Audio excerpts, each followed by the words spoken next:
Hello everyone! For today's video, ituturo ko sa inyo kung paano makapag-book sa Piso Sale ng Cebu Pacific. Unang-una, kailangan i-follow nyo lang yung mga social media accounts ng Cebu Pacific. Punta tayo dito sa website ng Cebu Pacific. Yan.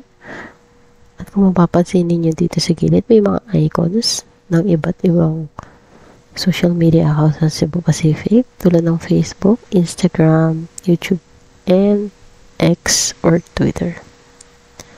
Meron din yan dito sa bandang ibaba. Ayan. Okay, click lang natin to.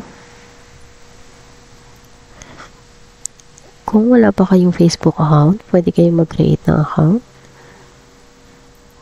Pero kung may Facebook account na kayo, just click yung follow button. Makikita nyo yan dito sa bandang ibaba ng Cebu Pacific Air. Make sure na yung ipa-follow nyo ay merong blue check. Okay. Balik tayo rito. Ito naman yung Twitter.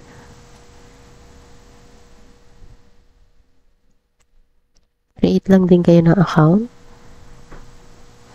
Yan, type nyo lang yung name nyo, email, and then yung date of birth, tapos click next.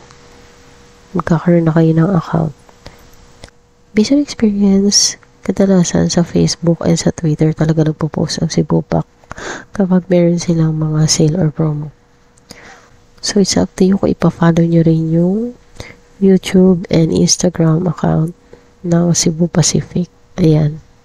Ito yung YouTube channel nila at ito naman yung Instagram. So, ang susunod na kailangan nyo gawin ay ilista or ihanda ang mga personal information ng mga kasama nyo magta-travel. Kasi, kapag nag-book kayo, kakailanganin nyo yun. Yan, tulad nito. Yan. Hihingi ng first name, last name, date of birth, nationality, yung passport information. Optional lang naman siya. So, pwedeng hindi nyo naman siya ilagay. Basta ang importante, yung first name and last name, and make sure na tama yung spelling. So, ang next requirement is ihanda nyo ang yung credit card or debit card.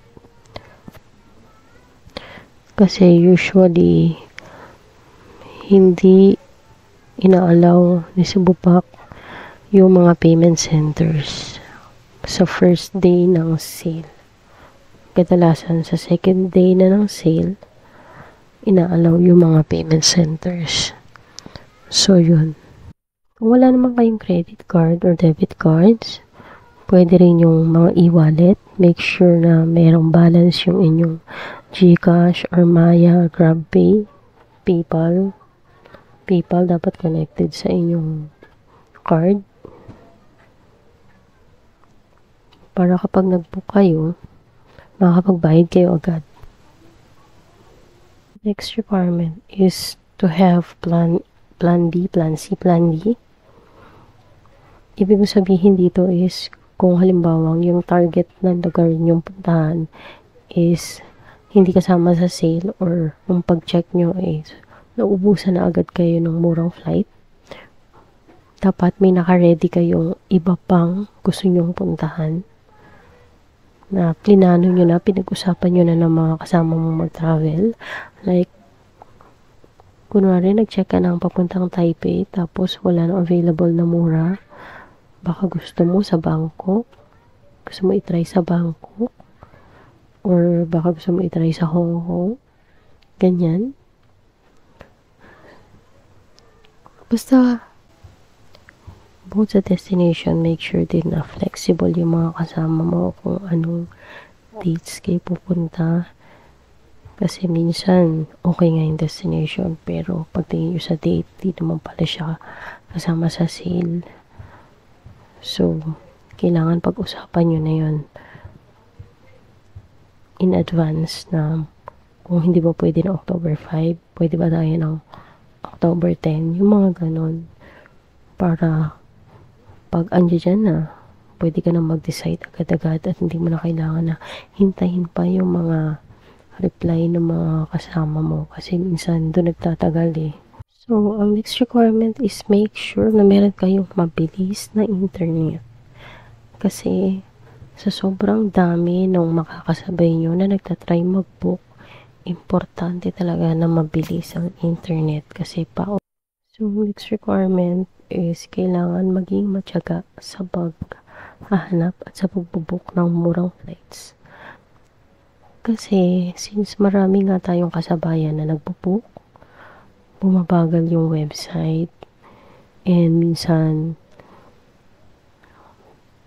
papunta ka na sa payment, biglang, pag-click mo, nakuha na pala ng iba, naunahan ka na, so babalik ka na naman sa pinakauna, maghahanap ka na naman. So, kung tatamarin ka, wala, hindi ka talaga makakapag-book. Ako, honestly, minsan, inaabot ako ng 2 to 3 hours para lang makapag-book ng murang flight. Sinatyaga ko talaga siya kasi sobrang worth it naman. Ayun, kailangan nyo talaga ng patience. Patience, more patience. Kung halimbawa namang hindi kayo madalas mag-check sa inyong mga social media accounts, na-overlook nyo yung email ni Cebupac, or hindi nyo na-check yung Twitter nyo that day na may sale pala, be aware na lang kung kailan madalas mag-sale si Cebupac.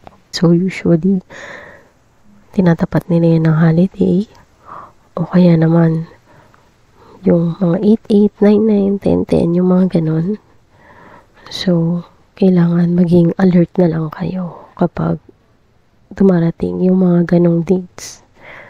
Okay. So, as a proof na nakakapag-book ako sa piso sale ng Cebu Pacific, papakita ko sa inyo yung previous flight ko sa Shanghai na napakamura. Ayan. This was in November 2019. So, ang base fare niyan is 1 peso. So, dalawa kami dyan. Back and forth, kaya 4 pesos siya. Tignan niyo yung total amount. 3,694. So, lumalabas na 1,800 plus lang siya per person. Diba? Napakamura. Bago to mag-pandemic. Ayan. Kasi nga, mabilis ako mag-book. Ito naman, yung isa kong na-book, 99 peso base fare naman ito. Manila to Tokyo. Dalawa rin kami rito. Ayan. Base fare, 396. Total amount, 5,182. So, lumalabas na around 2,500 lang yung per person. So, this is a flight ticket going to Japan. Tapos, 2,500 lang. Although wala ba itong kasamang baggage allowance, pero sobrang mura pa rin. This was in April 2019. Okay, so i-summarize natin lahat ng mga nabanggit ko kanina. Unang-una, mag-subscribe sa social media accounts ng Cebu Pacific tulad ng Facebook at Twitter or X. Pangalawa, ihanda ang personal details sa mga magta-travel tulad ng complete name at birth date. Make sure na walang typographical error kapag tayo ay nag-book. Pangatlo, make sure na flexible ang ating mga plano. Kung halimbawa wala tayong makuhang murang flight sa ating gustong location, pwede natin i-consider yung iba pang location. Same din sa schedule. Kung halimbawa walang murang flight sa November, pwede i-consider ang December, January, February, March, April. Pang-apat, palagi ihanda ang credit card or debit card. Kung walang credit card, siguraduhin may balance ang wallet account tulad ng GCash, Maya, GrabPay. Pang-lima, siguraduhin na malakas ang internet connection. Napaka-importante nito dahil marami tayong kasabay na nagpo-book, kaya paunahan na lang ang labanan. Pang-anim, maging matyaga sa paghahanap ng murang flights. Dahil marami nga tayong kasabayan na naghahanap ng murang flights, kadalasan napakabagal ng website ni Cebu Pacific kapag mayroong piso seal. At dahil dyan, hindi ka kaagad-agad makakapaghanap or makakapag-book. Kadalasan, abutin ka pa ng 1 oras, minsan mahigit pa. Kaya kailangan talaga maging patient ka. Okay, that's all for now. Thank you for watching. Bye-bye.